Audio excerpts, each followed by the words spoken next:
इन नवंबर 1970 Norway के बर्गन city के पास एक रिमोट माउंटेनस एरिया में एक डेड बॉडी डिस्कवर हुई। यह जगह नॉर्मल टूरिस्ट एरिया नहीं थी। यहां तक पहुंचना भी इजी नहीं था। फिर भी एक अननोन वुमन की बॉडी वहां मिली। लोकल पुलिस जब साइट पर पहुंची तो जो सीन उन्होंने देखा वो कंफ्यूजिंग और सस्पिशियस दोनों था।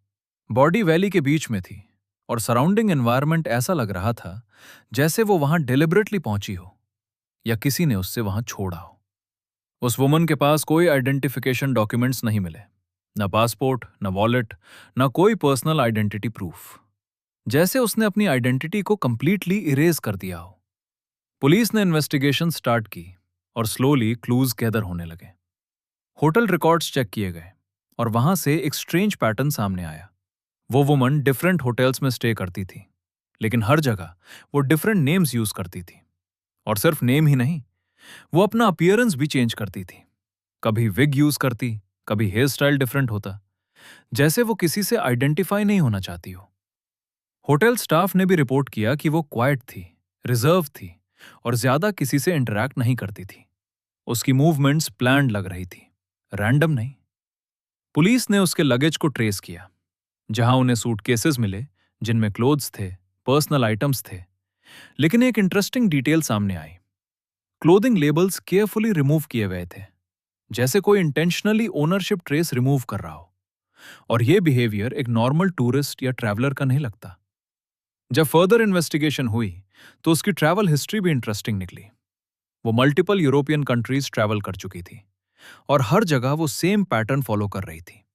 Fake names, hidden identity, frequent movement, minimal interaction. जैसे वो किसी को अवॉइड कर रही हो या किसी से हाइड हो रही हो। फिर पुलिस ने फोरेंसिक एनालिसिस किया। ऑटोप्सी रिपोर्ट के अकॉर्डिंग उसकी डेथ पॉइजनिंग से हुई थी, लेकिन पॉइजन का एग्जैक्ट सोर्स क्लियर नहीं हो पाया। क्या ये एक्सीडेंटल था या इंटेंशनली डन था? ये क्वेश्चन अनआंसर्ड रह गया। और जब बॉडी के सराउंडिंग एरिया को क्लोजली एनालाइज किया गया तो उन्हें बर्न्ड पेपर्स और स्ट्रेंज सिंबल्स भी मिले। ये डॉक्यूमेंट्स पार्शियली डिस्ट्रॉयड थी, जैसे कोई एविडेंस को एलिमिनेट करना चाहता हो। पुलिस और इन्वेस्टिगेटर्स ने मल्टीपल थ्योरीज कंसिडर की। कुछ लोगों ने कहा कि वो स्पाई हो सकती है, क्योंकि उसकी बिहेवियर पैटर्न सिक्रेटरी और आइडेंटिटी हाइडिंग से मैच करता था। कुछ लोगों ने कहा कि वो इलीगल एक्टिविटीज से कनेक्टेड हो सकती है, इसलिए वो अपनी आइडेंटिटी छुपा रही थी। और कुछ थ्योरीज ये भी सजेस्ट करती हैं कि वो एक डबल लाइफ जी रही थी। लेकिन प्रॉब्लम ये थी, कोई भी थ्योरी कॉन्क्रीट एविडेंस के साथ प्रूव नहीं हो पाई। ना उसकी रियल आइडेंटिटी कंफर्म हो सकी, ना उसकी एग्जैक्ट बैकग्राउंड ट्रेस हो पाई, और ना ही उसकी डेथ का क्लियर एक्सप्लेनेशन मिल पाया। इवन टुडे, डेकेड्स बाद भी, इस्दल वुमन केस एक अनसॉल्व्ड मिस्ट्री बना हुआ है। रिसर्चर्स और इन्वेस्टिगेटर्स अब भी इस केस को स्टडी करते हैं, पर हर न्यू एंगल के बाद क्वेश्चन वही रहता है, वो वुमन कौन थी? वो अपनी आइडेंटिटी क्यों छुपा रही थी? और उसकी डेथ के पीछे सच क्या था? कभी कभी कुछ मिस्ट्रीज इतनी कॉम्प्लेक्स होती हैं कि उनका आंसर टाइम के साथ भी नहीं मिलता।